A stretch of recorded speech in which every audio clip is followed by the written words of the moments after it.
Hello everyone, how are you doing? This is MD Tech here with another quick tutorial. In today's tutorial I'm going to show you guys how to use ping in Windows.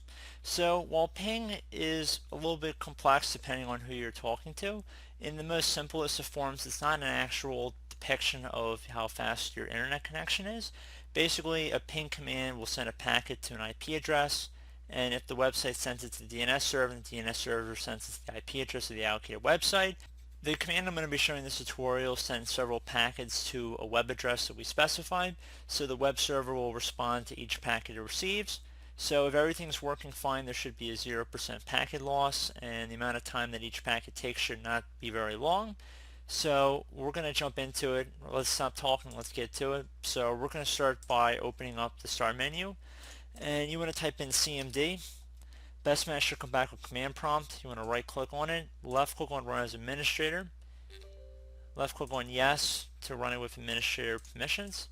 So now that you've done that, you want to just type in ping, so P-I-N-G, space, and then whatever website you want to ping. So let's just do a quick example here. So let's ping Google. So www.google.com, and then you want to hit enter. So it should say pinging here.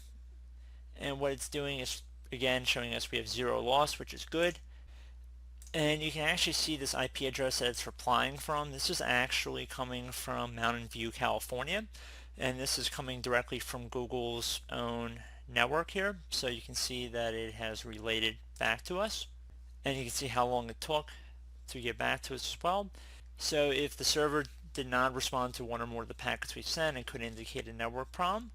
So that's definitely interesting and worth noting. You can also actually tell if it's coming from a Windows server or Linux server or whatnot as well from this information. However, there's a lot of stuff on here. I don't really want to confuse you guys too much. And there's going to be another command I want to also show you. So let's ping another website here.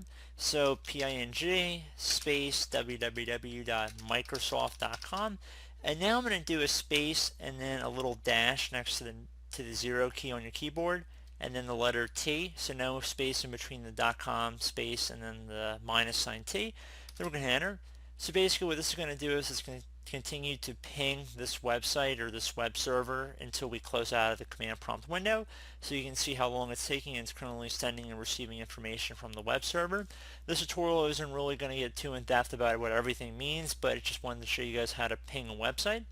And even though it won't necessarily show you if the website's operational or not or online, this is definitely an interesting little tutorial just to show you guys the basics of pinging. So I do hope this brief tutorial was able to help you guys out, and as always, thank you for watching, and I do look forward to catching you all in the next tutorial. Goodbye.